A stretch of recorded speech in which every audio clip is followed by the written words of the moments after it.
Good to have you along. Hey, we've hit 1 million views on YouTube. Thank you very much. Not too bad for a couple of stiffs like Mike and myself. Speaking Speak of for yourself. stiffs, Speak for yourself. the Maple Leafs. What a week. What a week. 4 wins, 2 losses. It feels like we've just wrapped up or we're still in the final stages of an endurance race. There's just so much has gone on over the past 7 days. I know the OGs and converts are already having a discussion in the chat. Where do you want to start, Mike? There's just so much going on. Well, the thing is, they're 4-2, and that's for 6 games, that's a pretty decent start. But had they lost, say, to an upstart Ottawa team and Dallas, who was 3-0, and not lost to the hated Habs and the Arizona Coyotes, I don't think the panic would have been raised to a higher level this week. But they didn't. They beat Dallas, as and I wrote about this week, as is the case and has been the case with the Leafs for years. They take for granted the teams that you expect them to beat, the Buffaloes, although Buffalo is good now. But last year they were not. Buffalo, Montreal, Arizona. They lost both games to Arizona. They hadn't beaten Arizona in Toronto in regulation in 20 years. I can't, it's unbelievable just to say that, because that franchise has been a joke for most of those 20 years. But after winning 2 games at home, the opener against Washington and against Ottawa, they lay the biggest of eggs against the Coyotes. Now, I get the whole, well, there's a lot of guys from Southern Ontario, and I'm sick. There is no team that had more players from Southern Ontario than the Dallas Stars. I heard Jeff Merrick and Elliot Friedman. The Leafs are filled with guys from Toronto.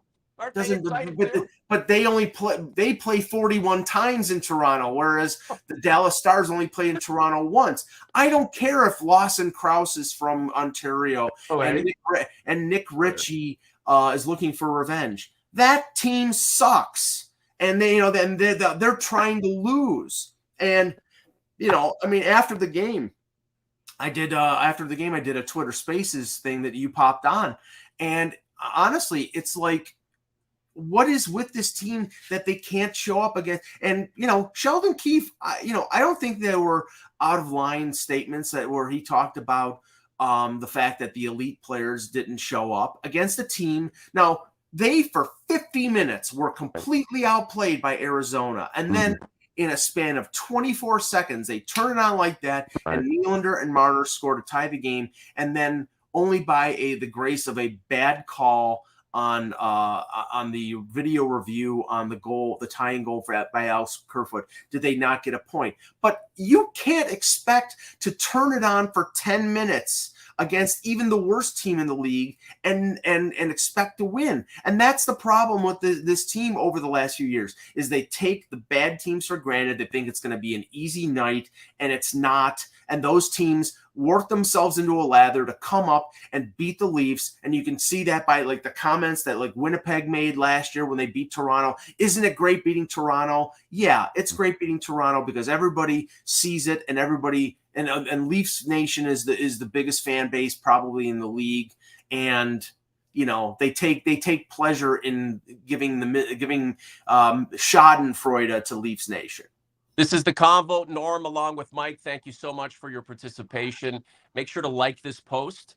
And why don't you subscribe to our YouTube channel, youtube.com/The Leafs Convo. I don't want to go too far back here, Mike, but we are unpacking an eventful week.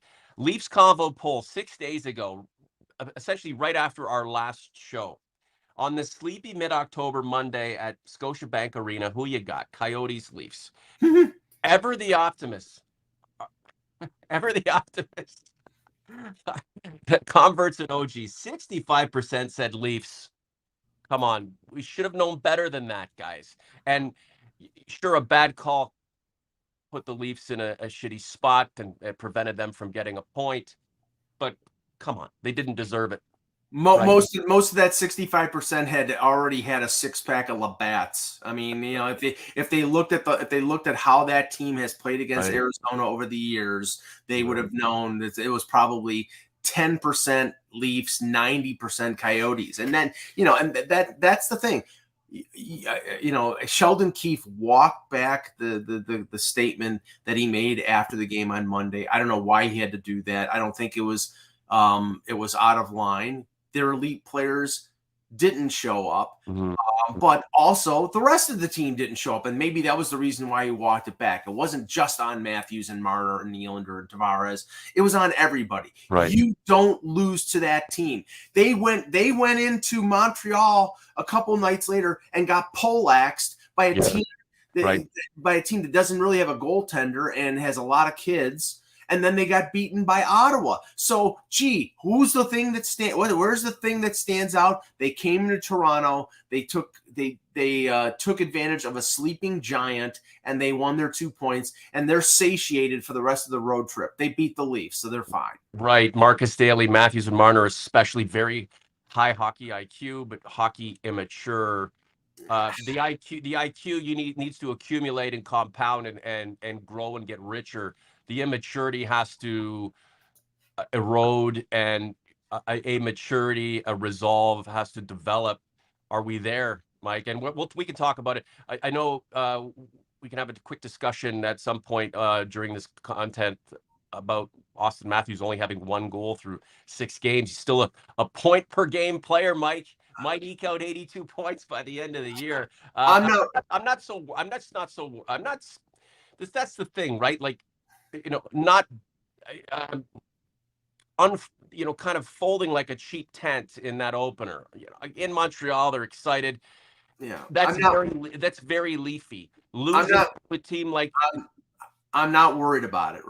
I'm not worried about it, Norm. Really, no, because I understand that, but still, a lot of the conversation right now is about the coach calling out players and drama and a pressure-packed front office where the results have to start to bear fruit within games, accumulating a successful season as time goes on. So it's not like we're worried about it, but we see some of the same old stuff.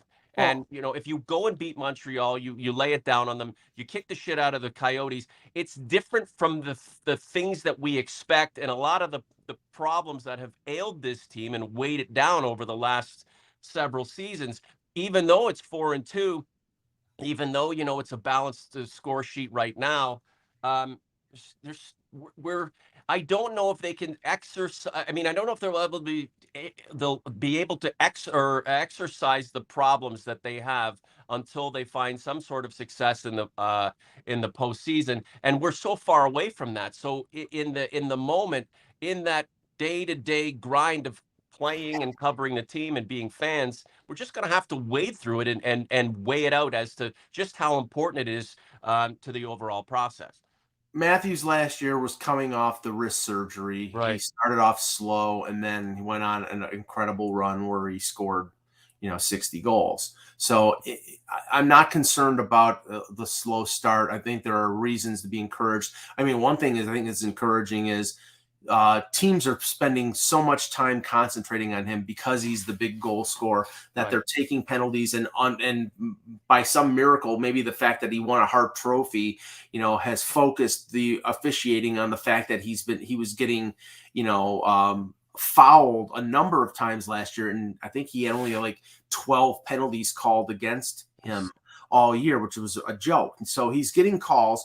I think the concern against, like, say, Dallas on Thursday was the fact they went 1 for 8 on the power play. Now they won yesterday 4-1 against Winnipeg, and they had 2 power play goals. So maybe the power play just needed to sort of get off the schneid. But I mean, pressure is on this team throughout. Right. It's not just Keefe. It's not just the players. It's on Dubas too. And I think I pointed out, and I think people saw the video that I posted on Thursday that came off the Sportsnet feed of Dubas in the press box. The review of the Tyler Seguin goal, which is eventually it was originally called no goal, then they overturned it to call it a goal. It should not have been a goal because Seguin pushed Marner into Samsonov. But they called emotion from Mr. Dubas. Yeah, and he, I don't think he lost it, but I think he was, What's he wrong with knew. what's wrong with him being that way now as he evolves and as he matures as a front office guy running a hockey team where the pressure is palpable? What's wrong with him showing emotion? What's wrong There's with nothing. Sheldon Keefe suggesting that his star players need to step the fuck up There's against the not. bottom feeder? What is wrong with it? There's nothing wrong with it other than the fact that he hadn't shown it before. And I think what Well, it's guess saying what? is there's more pressure on him right now. He doesn't have a contract for next year. I would be shocked if he, I know that Frank Cervalli reported early in the year, if the Leafs win a round or two, there's no guarantee that if they win a round or two, Kyle Dubas is re-signing in Toronto. Right. I'd be dumbfounded if he didn't stay in Toronto.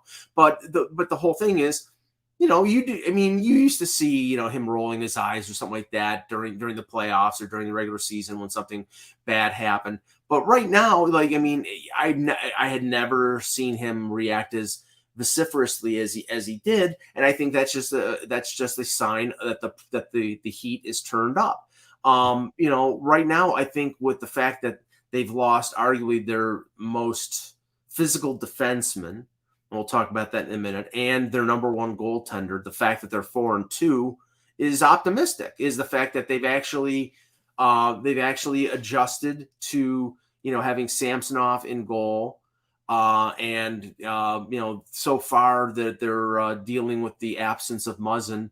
But I think the fact that now they're in the midst of a 5-game road trip may have been the best timing for this team. They had a 4-game homestand. They lose to Arizona, and everybody's got the knives out. And I think justifiably so, because they lost to a team that they shouldn't lose to, and they always lose to that team. And so getting away from Toronto for a while, they get a win in Winnipeg. Vegas is really hot. They're going to have a tough task with them. And San Jose, LA, Anaheim. If they go 3-2 on this road trip, that's successful. And you get 5 road games out of the way. But they really need to be more even keeled and more steady. And we'll see if they can continue that. Guys, if you have something you want us to get at, and it's important, and I miss it, that there's just so much activity in the chat, just keep asking me, because Mike and I do want to get to a couple of your questions before we wrap up. There's some things we see coming, Mike. The loss to shitty teams, losing nerve late in a game. Then there's things that we're surprised by. The I wouldn't say an outburst, but the emotion exuded and demonstrated by Kyle Dubas in a situation like that, when he doesn't have a history of freaking out about shitty calls, at least when the camera's on him. And we talk about pressure. Yeah, there is a pressure, and our mandate this season is to take things as they come, day by day, show by show, because it's a long grind. But it's a collection of things, right? And the end result in this circumstance has to be that this collection spawns success in the playoffs. And that's not just making the playoffs, but getting through the first round, second round, third round. So these guys feel pressure in the moment. It's not as if, oh shit, Dallas got that call, I'm going to get a phone call next from the board and I'm done. It's just, they can see this team being so much better. And, there's some things you can't control, like what happens with the officiating, you can't control. But what you can control is showing up to play and to beat a team that you need to beat. I mean, we're seeing this in the with the baseball players right now. And we always reference baseball because Mike and I love baseball. But like Houston, a lot of people think Houston can win the whole thing, and bless the Yankees, but they are rolling through the Yankees based on expectation. They're getting the job done. With the Maple Leafs, there's an expectation they need to get the job done. Now, there's an expectation that they're going to shit the bed too because of history and what has preceded this that moment. But the team is good enough to change that. The team is good enough to redirect and become better, and we're expecting that while we're also expecting the failure. So it's on us to balance our emotions that way. But there's nothing wrong with having the ability and the pedigree to do something and getting it done. And the Leafs are still fighting that. It is a comment earlier in the show just about the IQ being there, but the maturity still needs some work. Well, Go on. I think, see, this is the thing.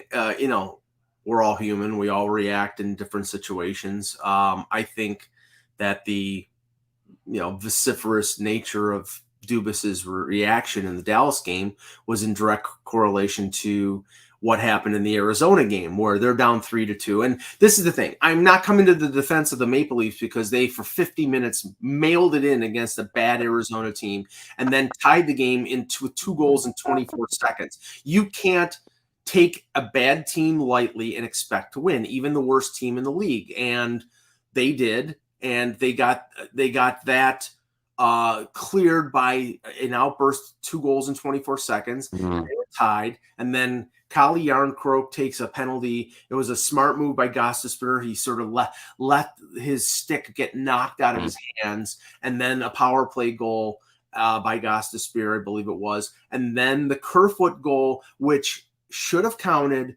And this is not, me with my blue and white glasses. I'm sorry. Morgan Riley did not glove that. That was ridiculous. So they got screwed on that one, but they were to blame for being in that position. And then against Dallas, they're up 2-1 in the third period, playing a pretty decent game. And Seguin pushes Marner into Samsonov, and they say that was incidental contact, and that should have been a goal, so they counted the goal. So back to back, you got the short end of the stick on 2 calls, and that's why Dubas is pissed off.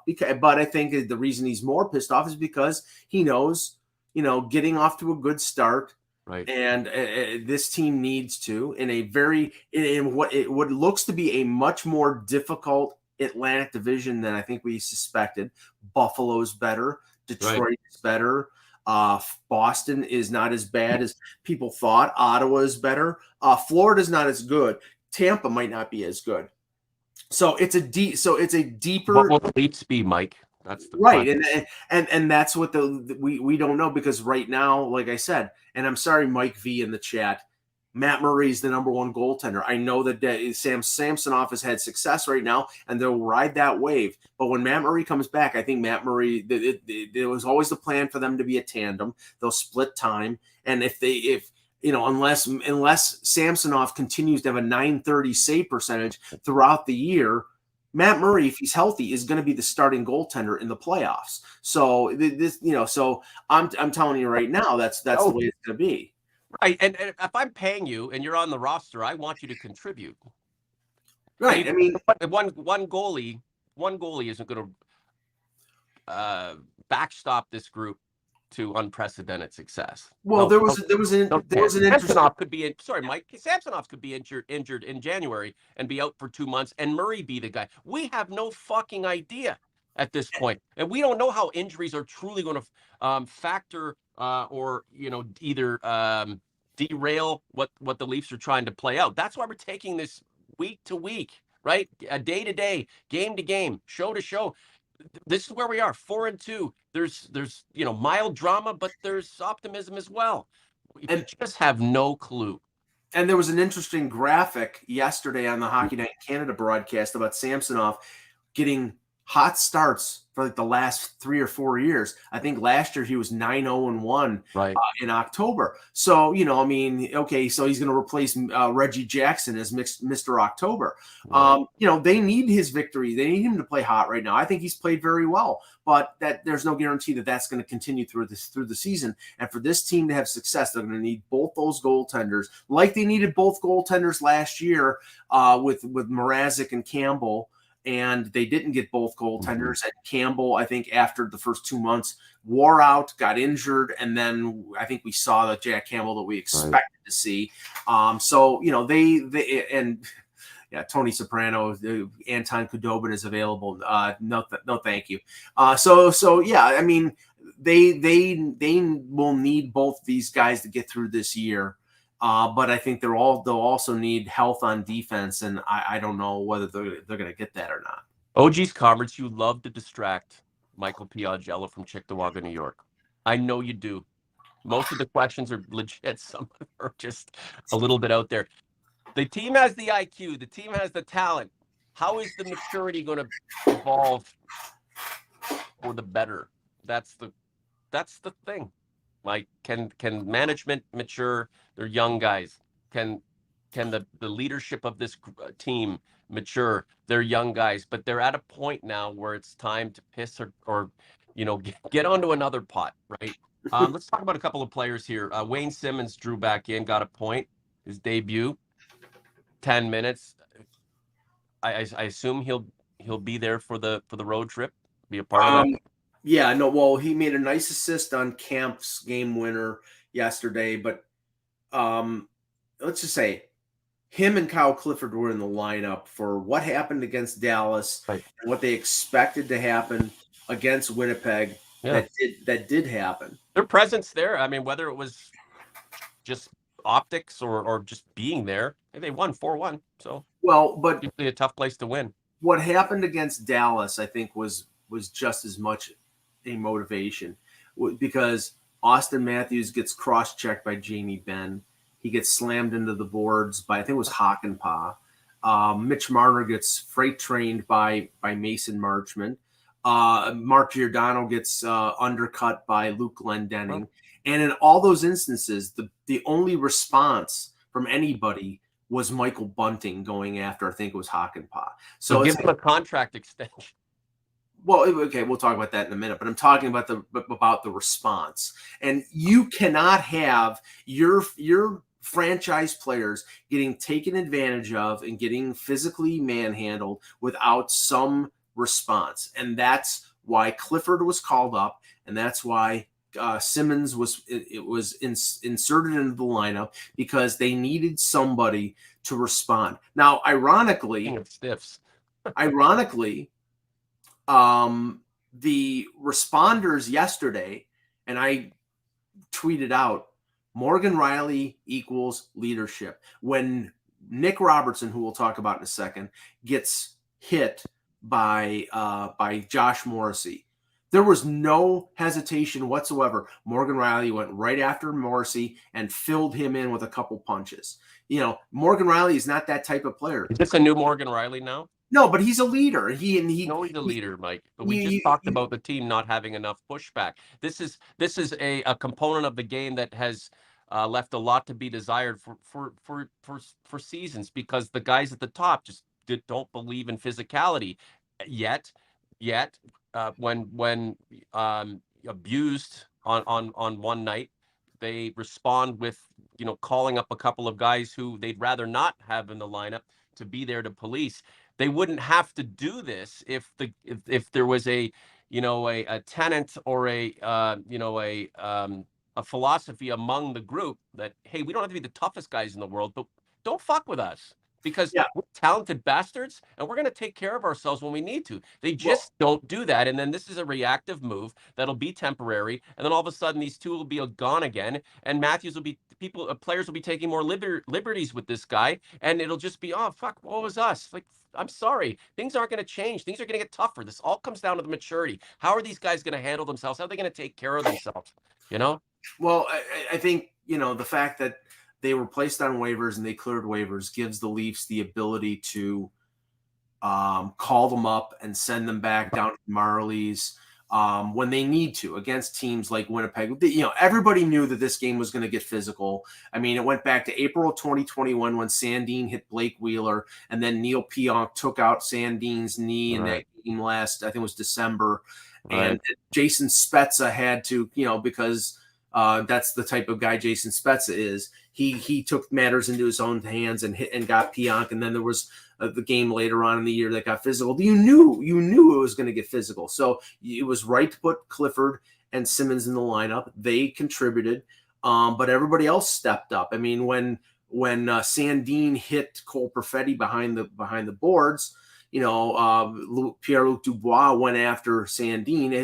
It's hilarious how Rasmus Sandin is the fire starter against the Winnipeg Jets. He's surprisingly physical for being a skilled offensive defenseman. I think he had 7 hits against Dallas. He can check. He's pretty decent checker. I think he's gotten stronger in the offseason.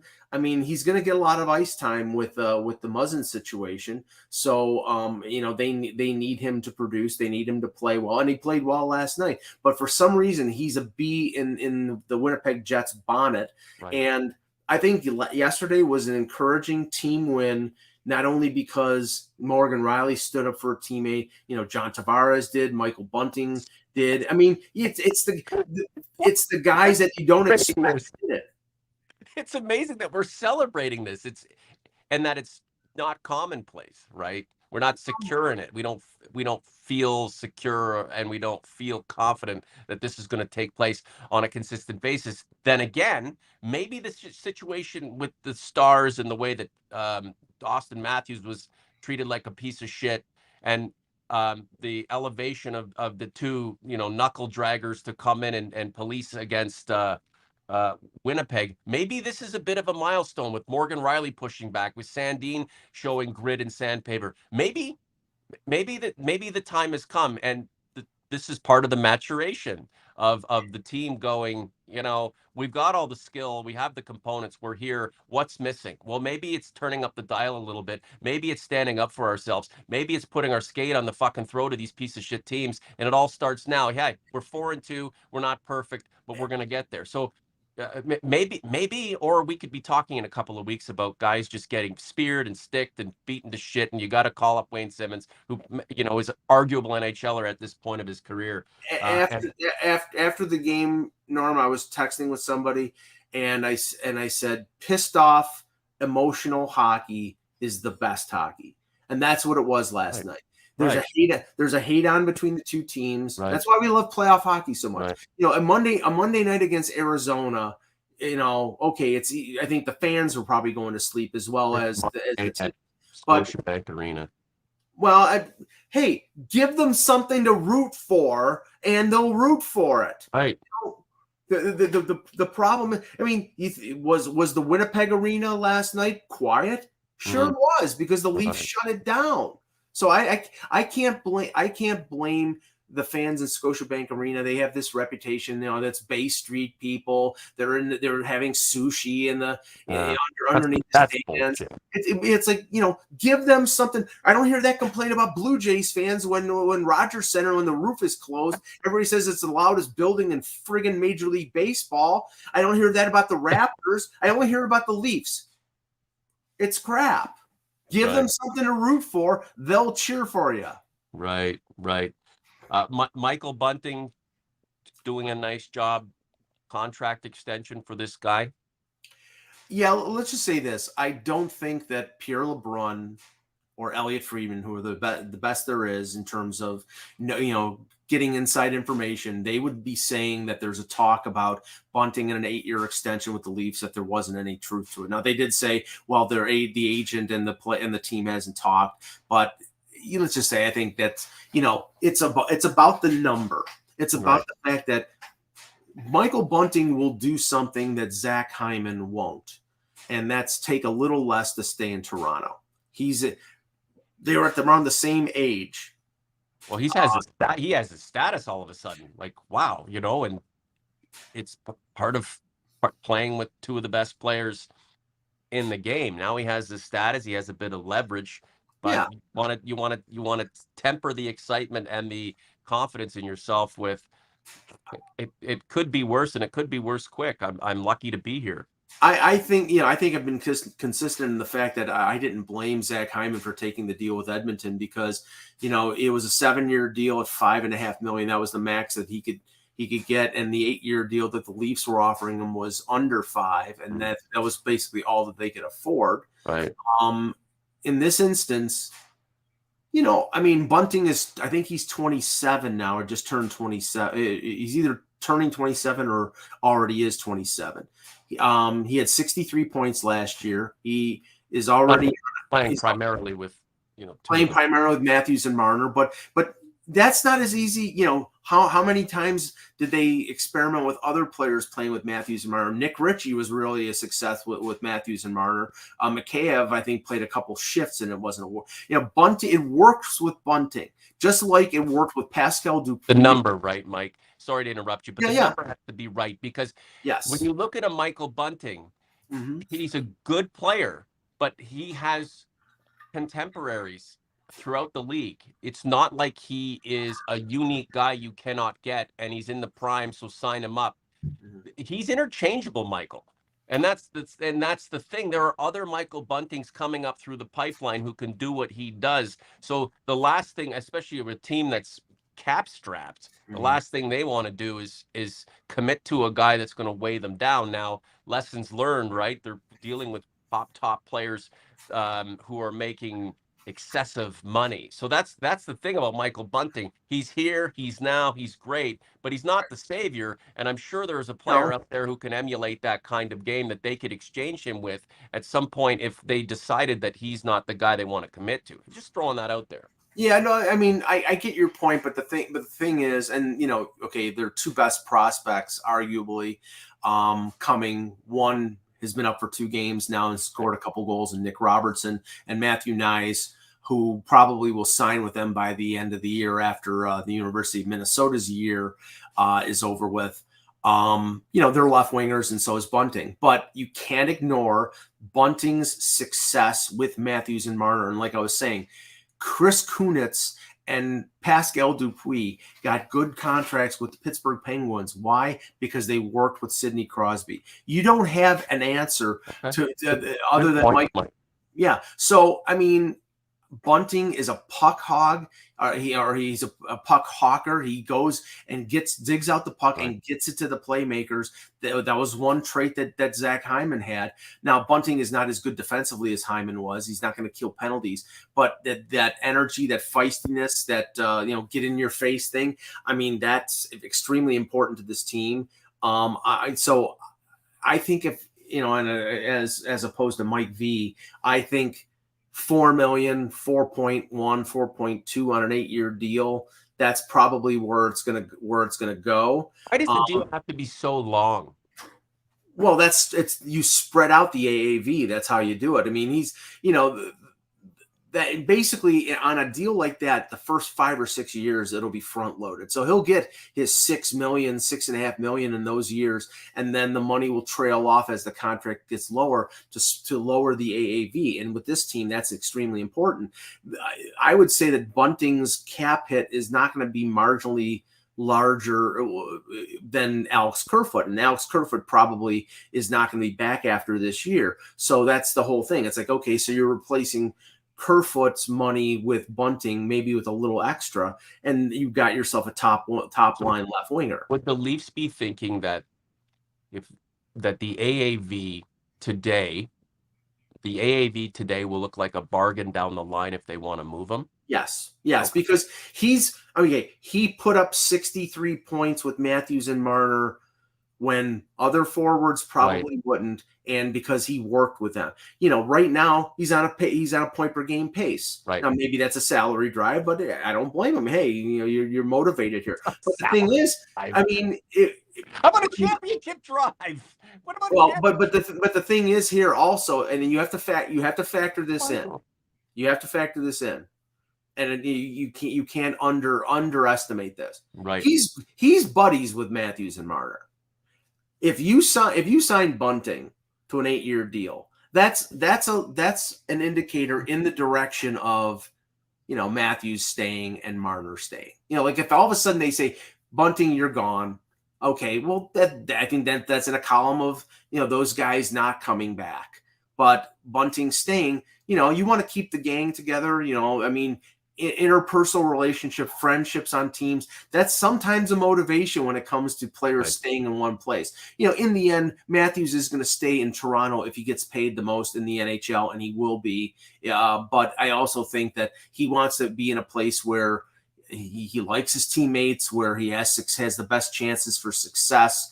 And I think right now, over the last, he won his second Rocket Richard and won a Hart Trophy with Michael Bunting on his left wing. Amazing. He want him back. Listen, Austin Matthews not only has sway, he has a fucking say, man. Yeah. Like, he is at that level where he can indicate something, he can hint at something, or he can just outright demand something, and the team has to consider it. You don't think Alex Ovechkin has pull in Washington? You don't think Sidney Crosby is central to the decisions made in Pittsburgh? I mean, Wayne Gretzky did what he wanted, when he wanted, where he wanted. This is something we're just going to have to contend with. The idea of the inmates running the asylum, if it's a bunch of dummies and coaches are capitulating to nonsense, that's one thing. But I've never been given, and we're kind of getting off track here, and I don't mean to suggest anything, but I've never been given the indication that that Austin Matthews doesn't care or he doesn't play hard. He's an amazing player who is going to find, as his success hits the precipice, that to maintain that level of play, it's going to get harder because of the physicality coming his way. Teams, double teaming him and putting an emphasis on the defensive game that is where the focal point is on stopping him and letting everyone else do the work. And when everyone else is integrated into the offensive system that surrounds him, then they understand the byproduct can be success that way. So yeah, at the end of the day, you make a good point about Michael Bunting being friends with Marner and Matthews, and I wouldn't mind keeping that gang together because Matthews and Marner are two of the best in the league, and they prove that nearly night in and night out. We've got to get wrapped up here, Mike, but I wanted to ask you just about a couple more things. So Wayne Simmons, he's going to be in the lineup for a bit longer. I mean, there's some suggestions in the chat that they keep the Cliffords and the Simmons in the lineup for a while, and that there's just enough offensive talent there to do the work that needs to be done. And now you have the two guys at the bottom who, if they're there and they have a presence, will bolster the confidence or embolden some of the other guys who are trying to elevate their play and kind of stand up for themselves a little bit. I think in certain games, it's definitely a benefit to have both him and Clifford in the lineup. But right. Pierre Engvall started the season coming off an injury. Nobody expected him to be there for opening night, and he was. He clearly is not completely healthy, so I think they're giving him a week or so off, probably. Right, so I think that's a smart move. Abe Kubel is a fourth line guy. They didn't spend a lot of money on him, so I think he'll be in another lineup. Dennis Mulligan had a great training camp. They called up Nick Robertson. I don't think Mulligan might get in there as a fourth liner. His days on the second line with Tavares and Nylander, as long as Robertson continues to play responsible in his own zone like he did against Dallas, I think Mulligan's that was a great goal against Dallas, by the way. Nicky beating his brother there, eh?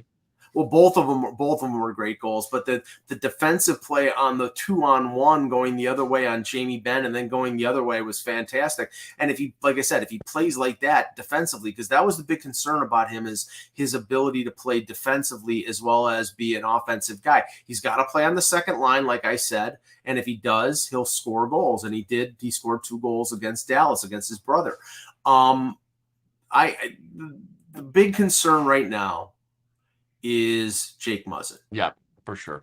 And right now, the stuff that's coming out. What's going on with him? Do you know? Well, that's the weird thing, because the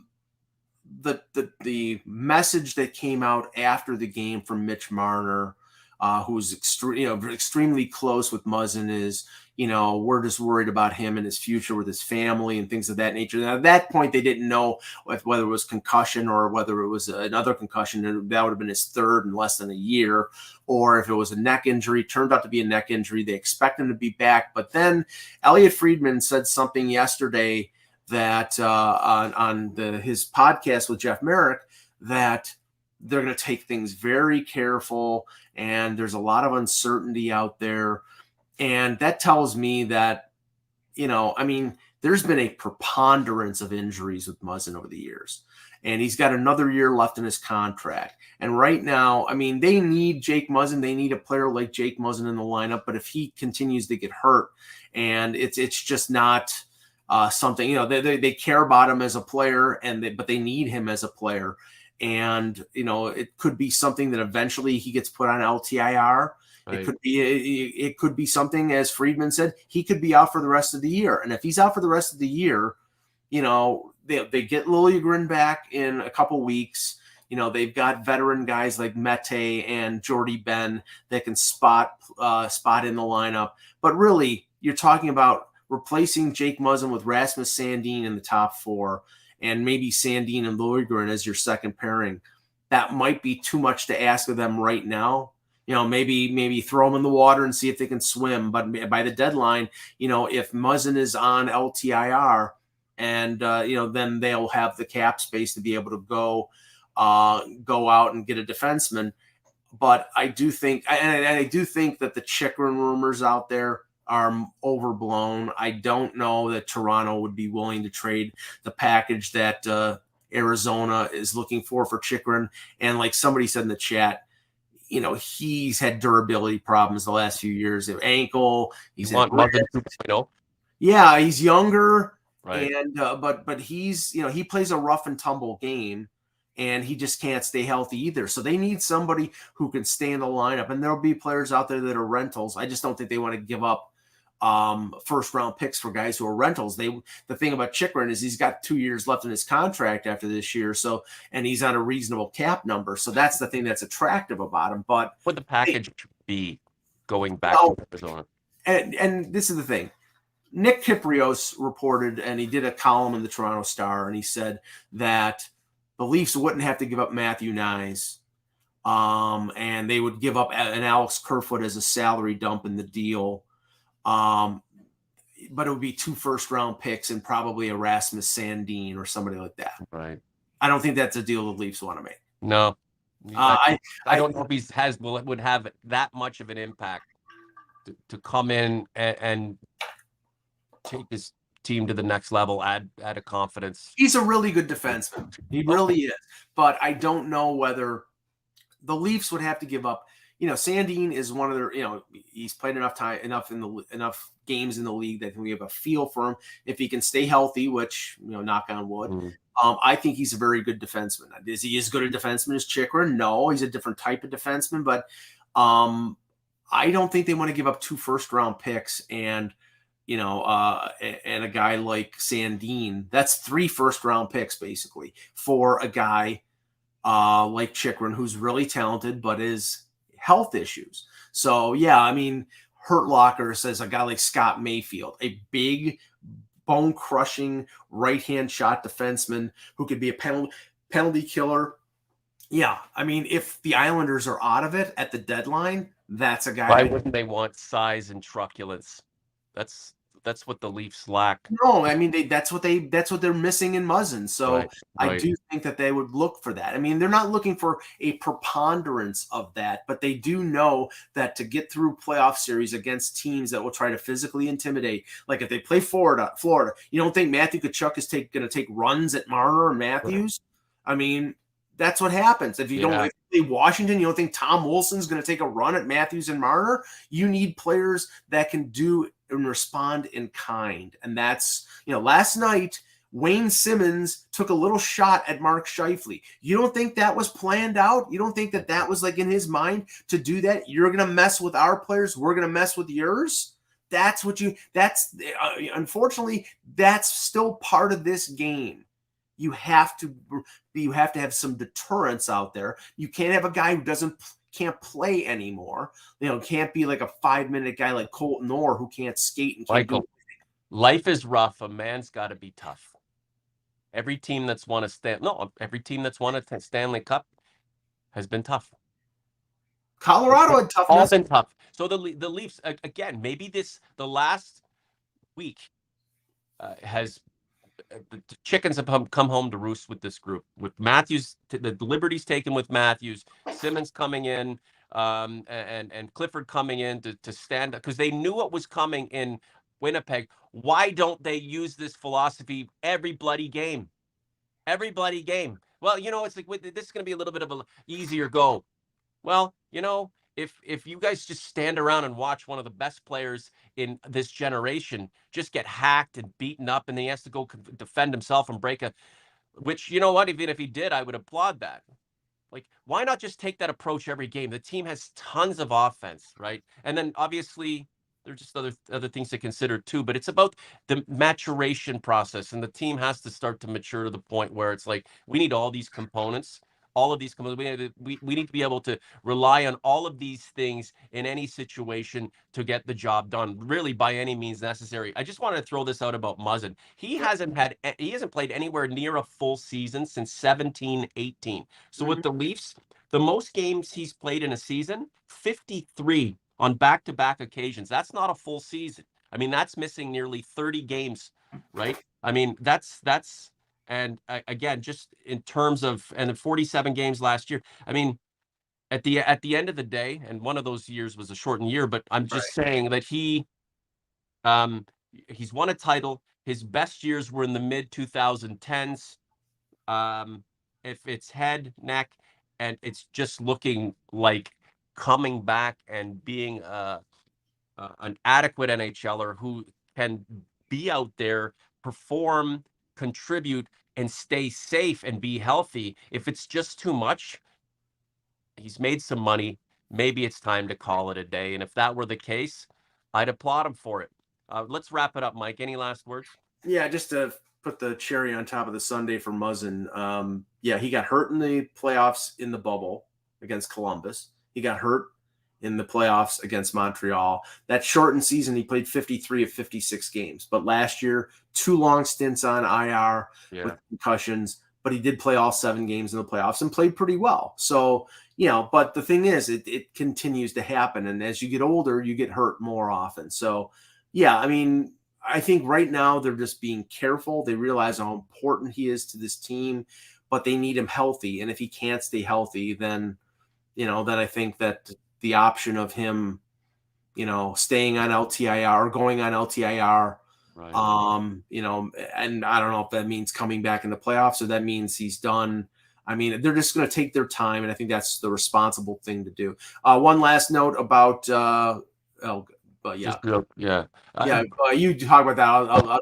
So, Vlad Jr. for Ohtani, if Ohtani signs an extension, why do I feel like Ohtani's not going to play 15, 20 years in the major leagues doing what he's doing, right? Not every Japanese player comes into the league, plays at the level of Ichiro, right? What happened to Hideki Matsui, right? And he was they were good players, but they didn't play 15, 20 years, right? No, but he did. But Matsui came over at like 27 years old. So Ohtani came over younger. Thing is, though, I think Ohtani is going to end up leaving the Angels because they're a disgrace of a franchise. They just can't seem to win.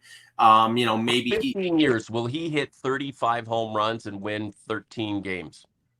No, I'd be surprised if he does this for 2 or 3 more years. He's going to have to probably choose to be a hitter or choose to be a pitcher. I don't know how he continues to do it. I mean, if he does, he's a freak. But the one year he blew out his arm and he had to have Tommy John surgery, and he couldn't bat. Yeah, so do that. Vladdy had a really good year that was low by the standard he set prior. So if any team would like to have that guy. I mean, he's young, and when he makes the adjustments, when he matures, look out. Mike, sorry I interrupted you, but we should probably get out of here. And then go for it. One quick thing, Tony Soprano in the chat says Ohtani to the Yankees only if Judge leaves, and then they trade for Ohtani, or probably because I think Anaheim knows that, or the LA Angels of Anaheim know that they're not going to be able to sign him. Alex Steves scores 2 goals yesterday for the Marlies, 4 goals in 3 games. Look for him when they need another forward on the 4th line. Right. Kid had a great year last year coming out of Notre Dame. He had a really good camp. I think he's an NHL player. They've got, Aberzies. They've got him down in the minors. They have depth at forward. It's just on defense. When you're signing Danny DeKeyser to a PTO to play for the Marlies, that shows that you don't have. I mean, right now you have injuries. You have 3 defensemen injured, so that's the reason why Victor Mete is playing, and you're going to get Liljegren back, and you're going to get. Mete hasn't been back. I think you No, gave but they've him enough credit.